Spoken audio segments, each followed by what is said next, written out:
Yeah, Boston, it was one hit after the other. Boston got cancelled, the Paralympics got cancelled, and I think the general majority of athletes are doing the right thing, but there's this small minority that aren't, and if we can stamp that out, great. But I believe if we're towing the start line, you want to make sure that everyone's on a fair playing field.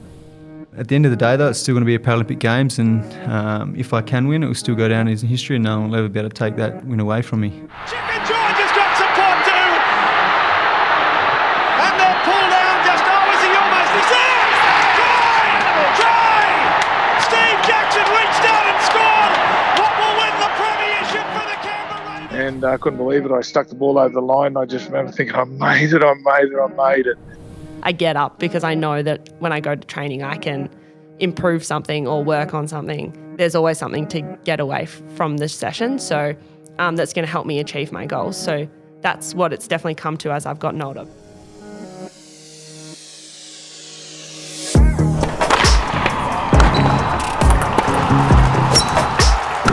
Welcome to Onside, the official podcast of Sport Integrity Australia.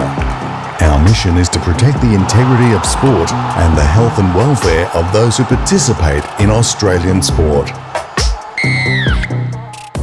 Hello and welcome to Onside. I'm Tim Gavel.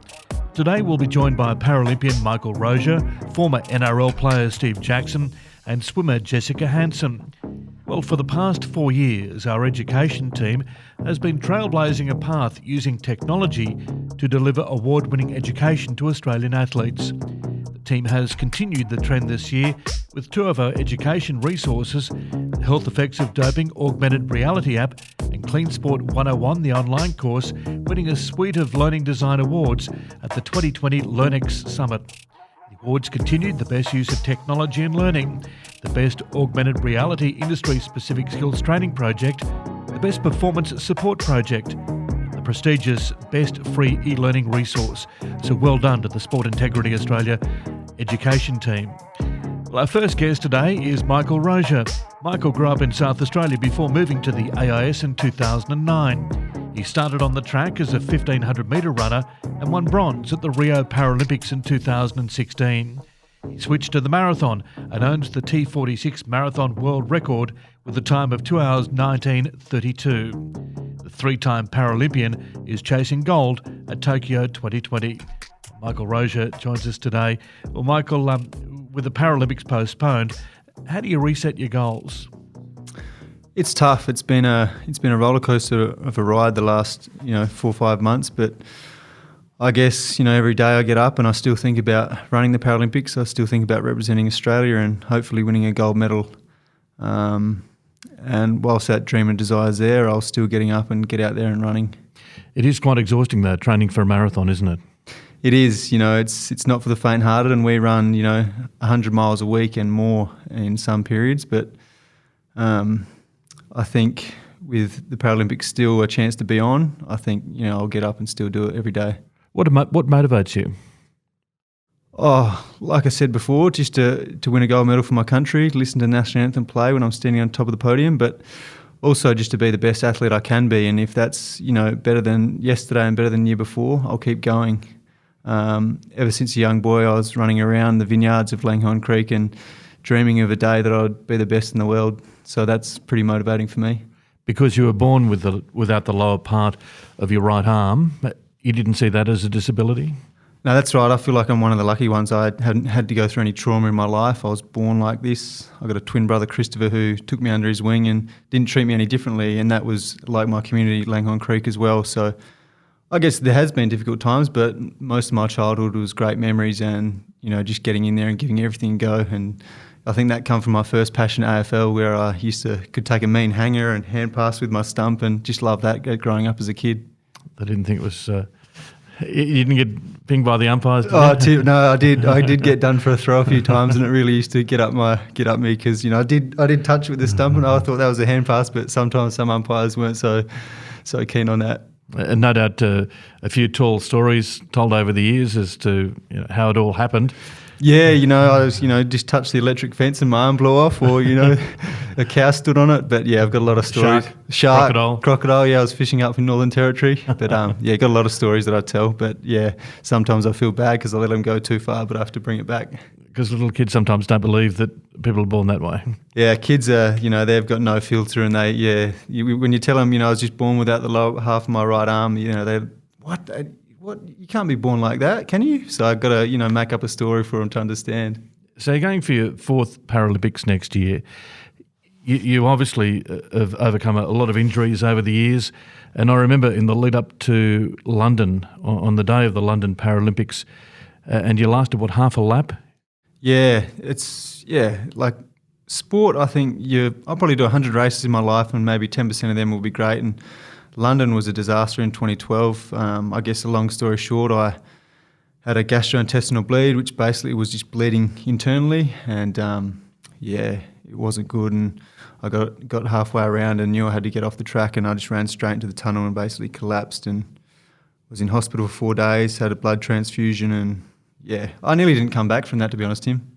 Yes, it was a near-death experience, wasn't it? It was very scary, and it was a long time to get over that, and I think, Philo Saunders picked me up from nothing, and we've come a long way in 7 years. Yes, you took on Philo as your coach. He has a running pedigree himself, so he knows exactly what runners go through.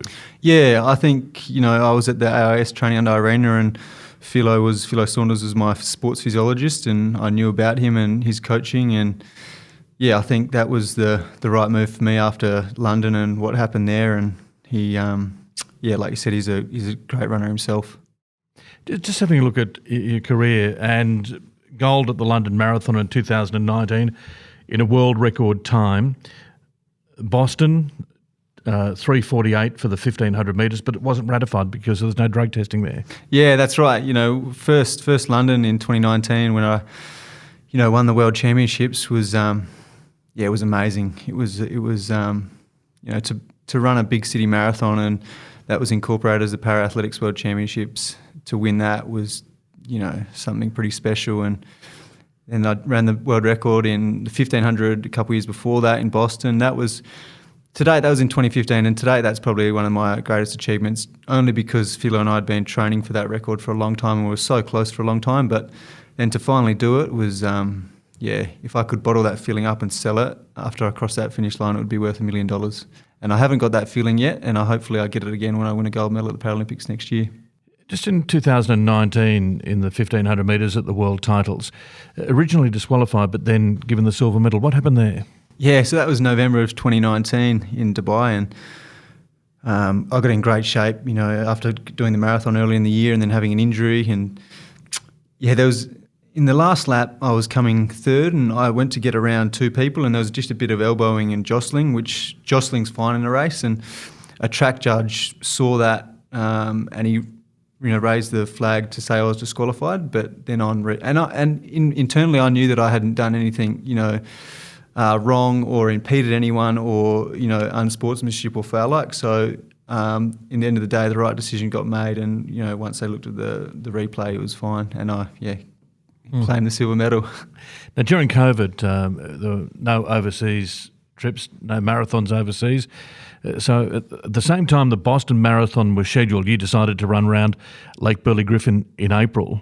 And you're running amongst people on a bike path, really, aren't you? Yep, that's exactly right, Tim. And Boston, it was one hit after the other. Boston got cancelled, the Paralympics got cancelled, and I'm a sort of athlete that needs a goal at the end of a hard training block. And so Boston was off, but then Philo and I had the idea to just run a marathon on a Saturday morning around the lake. And I remember that day, it was a beautiful morning, but far out, it was busy. There was like every man and his dog around the lake. And well, there were dogs, weren't there? Yeah, there were. There was everything. But that was surprising. Philo sort of just told me to go out there and run 2:30 for the full marathon, and you ran 2:23. 2:23, which is in my class in the Paralympics is no one's run that fast. So I was pretty happy to run that quick in training.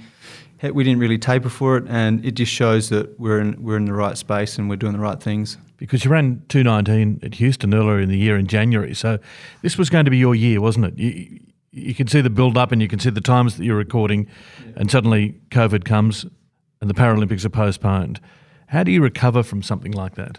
Yeah, and it just gave me a bit of shivers just when you're just mentioning that, because I really did feel that 2020 was my year, mentally, physically. I feel like I had, all my competitors covered.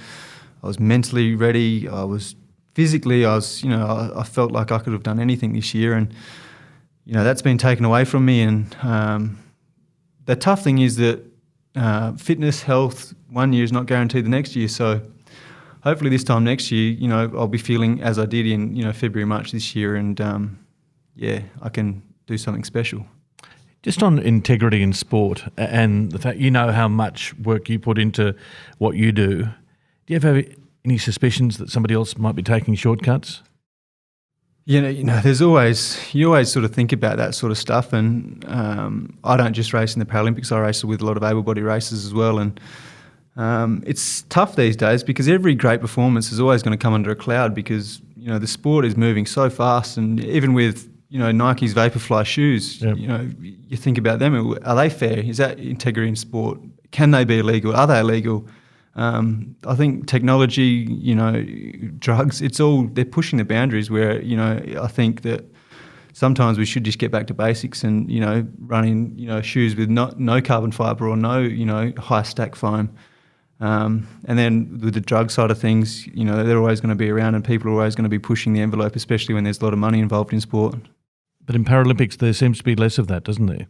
Yeah, and I think that's a big reason why a lot of Paralympic athletes, aren't leaning towards doping just because the money is not there as in our Olympic athletes, whereas, they've got big sponsorships, big contracts, bonuses. If they run fast, they get a certain amount of money, whereas the Paralympics is not quite there yet. So the incentive to dope is not there. Right. Is there a feeling amongst Paralympians you're doing it for the right reasons because you just love getting out there, and is it sense of achievement, isn't it, to run and to be out there running with everybody? Yeah, I think so. I think the general population, and even in the Olympics as well, I think the general majority of athletes are doing the right thing, but there's this small minority that aren't, and if we can stamp that out, great. But I believe if we're towing the start line, you want to make sure that everyone's on a fair playing field. Just on your preparations for next year, you've got this pelvic injury at the moment. You're worried about how things might turn out?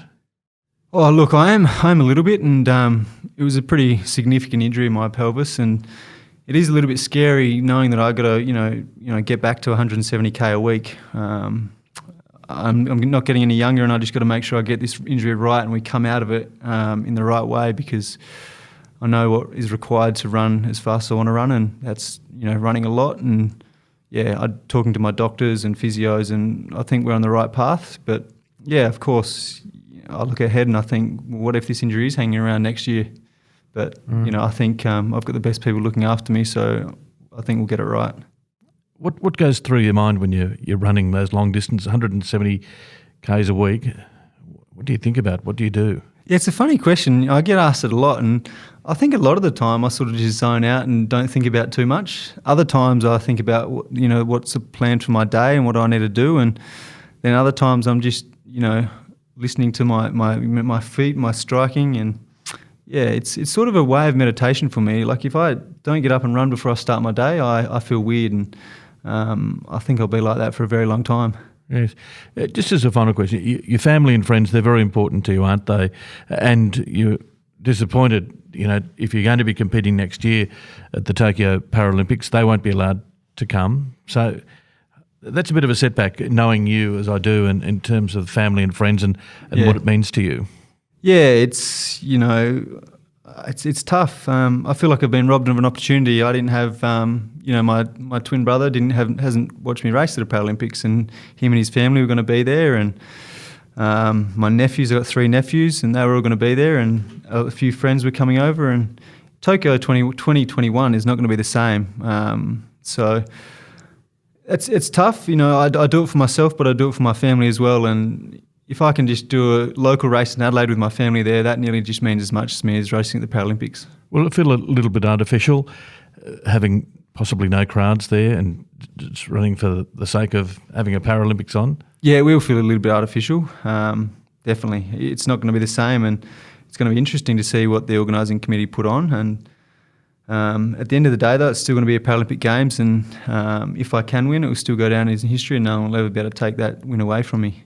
Yes, and to hear the national anthem, that'd be great, wouldn't it? That is the dream, Tim, to stand on the top of the step and proudly sing the national anthem. And yeah, it's been a dream for a long time, and still gives me shivers, talking about it and thinking about it. And hopefully one day I can tick that off. Good on you, Michael. Thanks very much for joining us on Onside today. Thank you. You're listening to Onside, the official podcast of Sport Integrity Australia. Welcome back to Onside. Time now for From the Highlight Reel. And today we're looking at the 1989 New South Wales Rugby League Grand Final, regarded as the greatest of all time, with the Canberra Raiders defeating Balmain 1914 in extra time. And the player who scored the match-sealing try was Steve Jackson for the Raiders.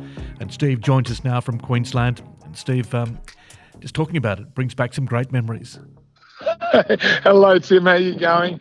Oh, look, it was 30 years later, and they're still talking about it. I went up to the fight the other week up in Townsville with Zoo and Horn, and I sat down with Dan Monaghan, his Jeff Horn, and we were sitting with a whole lot of reporters, and they talked about the 89 grand final, saying that was probably one of the best grand finals ever. And I said, boys, you're reporters, can you keep saying that? Because do you realise how many free lunches I've got over the last 30 years? What's your greatest memory of that try and the grand final victory? Oh, look, the game, I was just so fortunate to be added into that first grade side.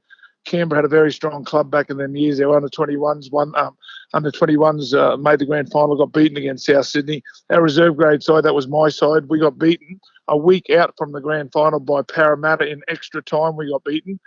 And I remember it was an up-and-down season for me. It was, I'd done my knee in my trial match. I lasted, about 15 minutes in my, not my trial match, I lasted about 15 minutes in my debut against Balmain halfway through the year. So I remember sitting in the dressing set thinking, oh, God, I just wanted to play. I'm a kid from Mackay. I just wanted to play in a grand final. And I missed out. And then Tim come into the dressing shed and he said, righto, Steve, I've got 20 men picked for this our A-grade grand final, but we're going to add you onto the list and we're going to go on with 21 players. And that's 8 fresh reserves. And as we all know, back in them days, no interchange. Only 4 players get a run. Only 4 reserves get a run. So I didn't even think I was going to get a run. I was just happy to get a brand new jersey and sit and watch from the best seat in the house. Leading into that try, you had an involvement early in the set of 6 and then obviously scored that try. But what was going through your mind? Was it, listen, I'm going to make my mark here, or I'm just going to take my opportunity? Was anything going through your mind? Yeah, look, I was I knew exactly what position of the game we're in. It was 3 minutes to go. We're leading by 1 point. Mel picks the ball up from an Andy Courier grubber, and he give it to me, and I wasn't going to make a mistake. I could have. I've seen on the replay, done a little pirouette. I could have passed the ball inside to Stevie Walters, and he probably would have scored under the sticks. But in my mind, I was just not going to drop the ball, not make a mistake, and just keep running until they stopped me. And after a bit of I run into a couple of players, and then I looked up, I saw the try line there, and I couldn't believe it. I stuck the ball over the line. I just remember thinking, I made it. And I looked up and saw young Bill Harrigan with his arm pointing in my direction. And yeah, it wasn't until later on that night I realised how big a moment that was. Well, let's listen to that special moment, one of the great moments in rugby league history. And there it is, 1 point lead to the Canberra Raiders. Meninga's picked it up. Chicken George has got support too. And they're pulled down just, is he almost, he's there! Try! Steve Jackson reached out and scored. What will win the premiership for the Canberra Raiders? I didn't think there was any way he was going to make that, but he did. What strength, what power, what a grand final, what a premiership. Still brings back some great memories, doesn't it? It's an awesome, unbelievable. Like I was a kid. I'm back in Mackay these days, and I was just a kid from Mackay, and who could ever think that I'd played in a dream?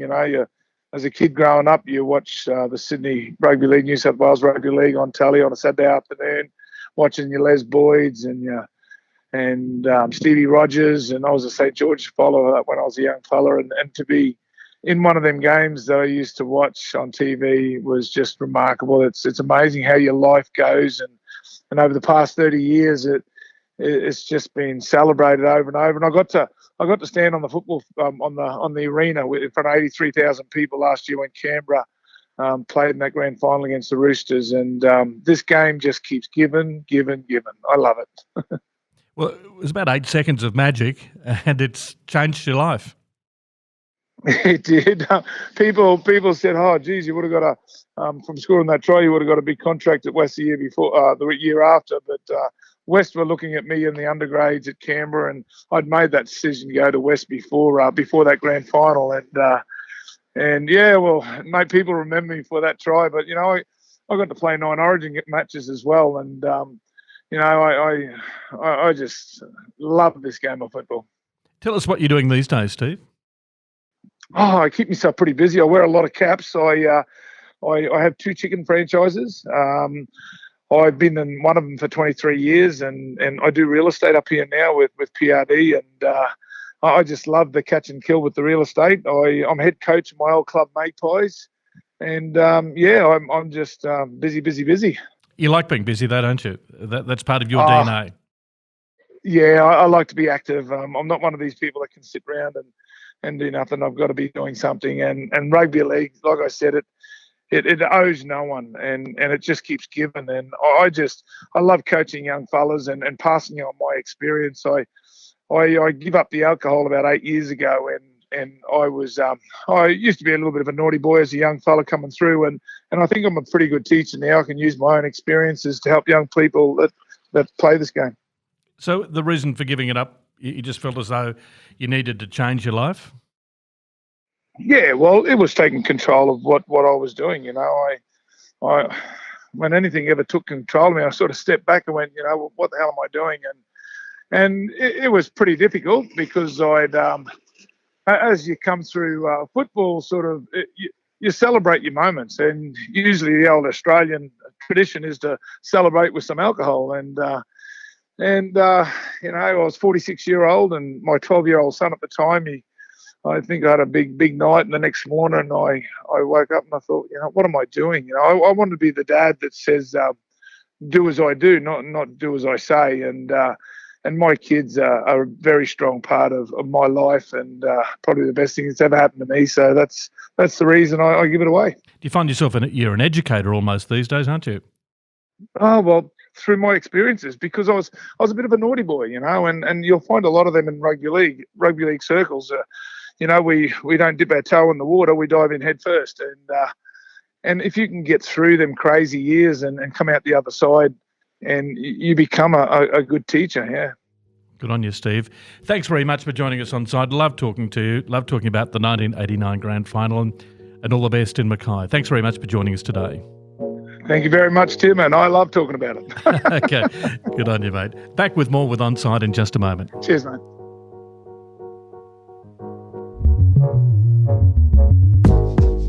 Hello, welcome back to Onside. I'm Tim Gavel, and our next guest is Australian Dolphin Jessica Hansen. Jessica made her Australian debut at the 2016 World Short Course Swimming Championships in Canada, winning a bronze in the 4x100 medley relay. The breaststroker then won 2 medals at the 2018 Pan Pacific Championships and later won bronze in the women's 100 metres breaststroke at the 2018 World Short Course Swimming Championships in China. She's also a Sport Integrity Australia athlete educator. And Jess joins us today. And Jess, firstly, how have you been able to cope with the COVID shutdown and the postponed Olympics? Oh, it's been a challenge. It's something that you wouldn't ever expect to be thrown at you, a postponement of the Olympics. And at first it was really challenging. My emotions were a bit all over the place. I was very frustrated, very angry. But as soon as you came to terms with what was going on and especially the global effect this was happening and having, you kind of understood it and went, okay, this is okay. And you absorb it and you roll with it and you set your goals and what you've got to do and take it from there. So mentally, is it hard to recalibrate? Yeah, but I think if you've got the right support around you and you have that time for reflection and think about what you need to do, I think that gives you a bit of clarity around what direction you want to go in. So I think it's as hard as what you make it. Yeah, but being in the leadership group with the Dolphins, do you have a role there in making sure everybody's okay?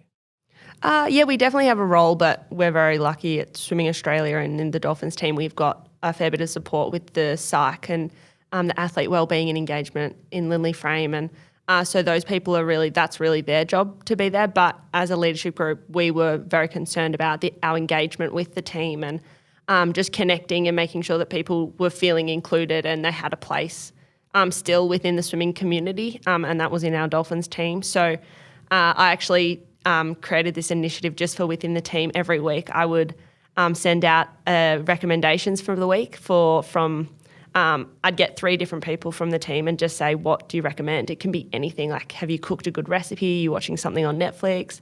Have you read something? Just anything to keep people engaged. And then also give people something to do, like, I would never have picked to watch that on Netflix, but that person said to give it a go, so here I am going to give it a go. So, we got some great recommendations, and I think that was highly receptive to the team. So, and what did you recommend? I recommended I don't know what it was on, but Chernobyl, that TV series.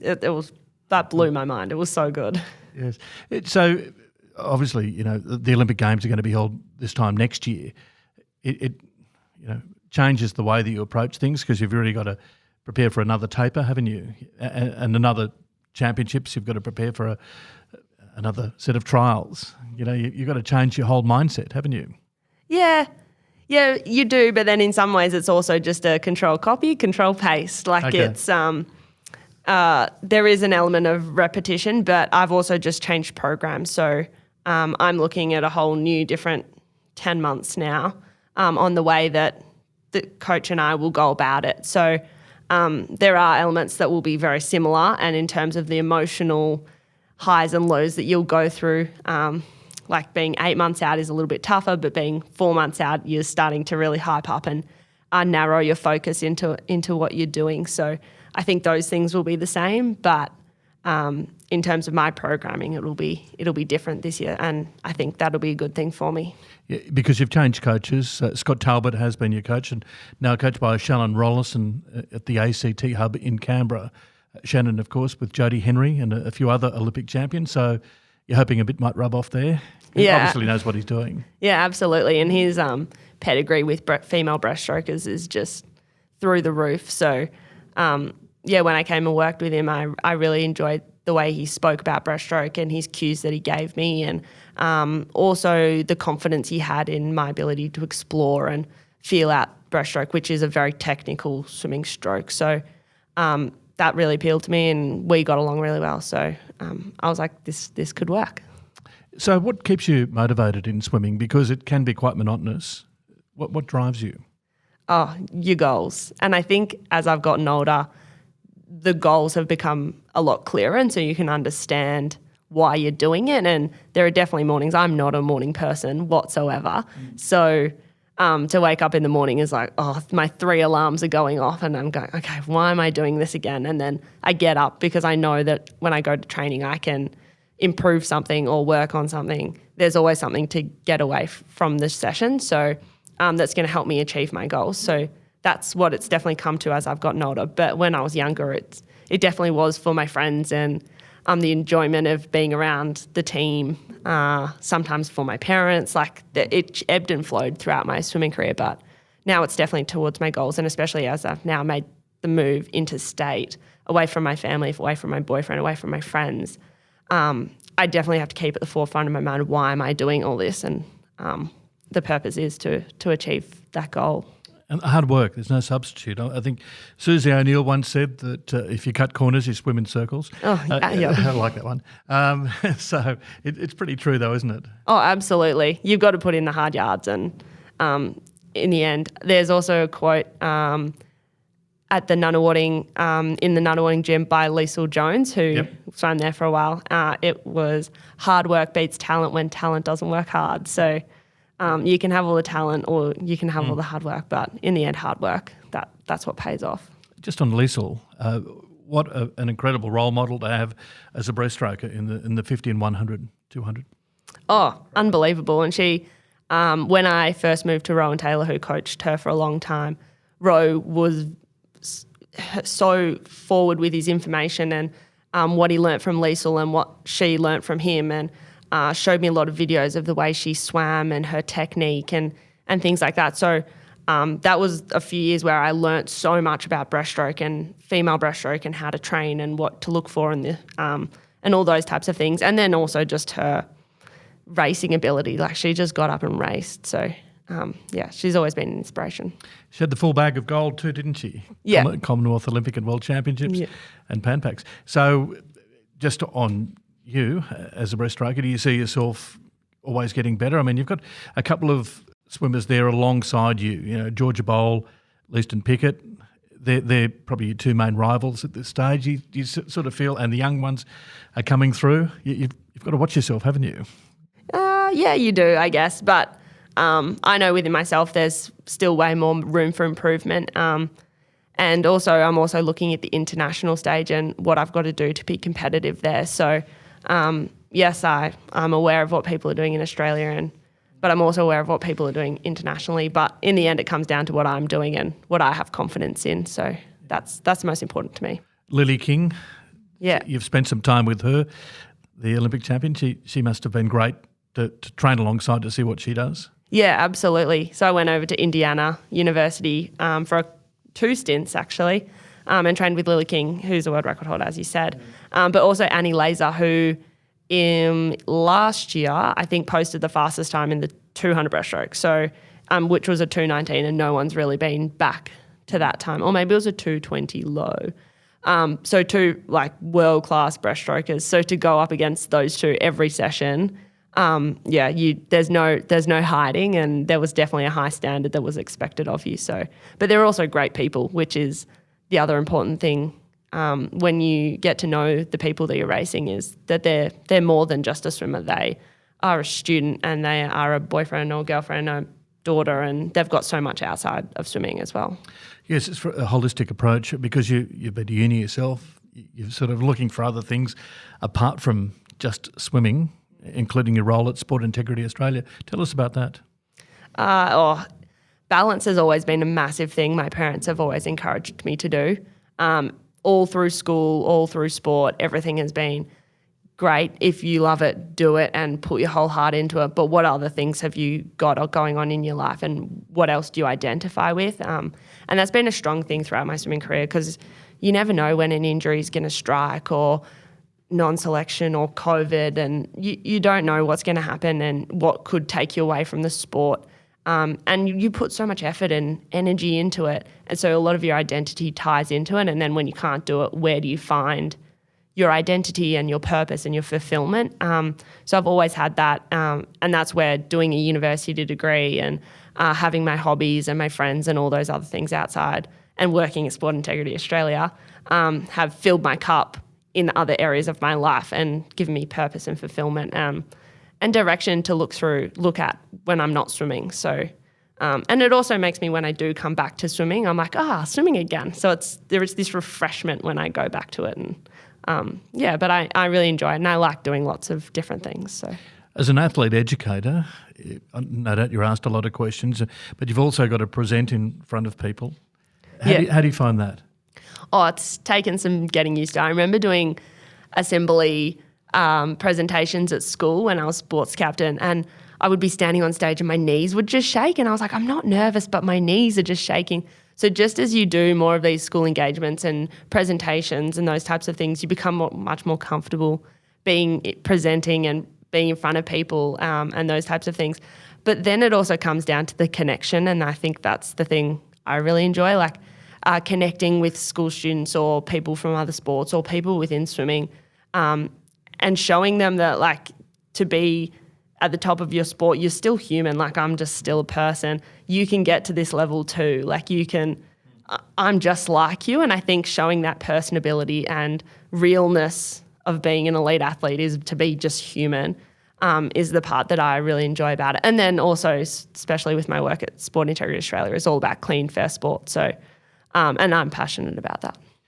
It's good to be passionate about it, and I guess it's good to be informed about it as well, isn't it? So is there a lot that you didn't know before coming and working with ASADA / Sport Integrity Australia? Did you think, well, I didn't know that? Oh, absolutely. And I think every time you do something with them, you learn more and more about something else. So there's always plenty to learn.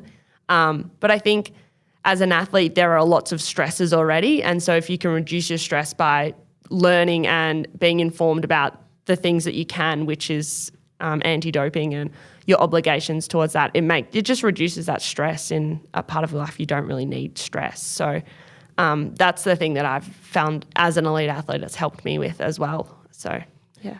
Do you get pressed for questions? Do people want answers about things, fellow swimmers? What about this, Jess? Yeah, sometimes. But then you just go, I don't know. But I know the people that do know or could find out, so I'll find out for you. So, yeah, you're not meant to know everything. Yeah.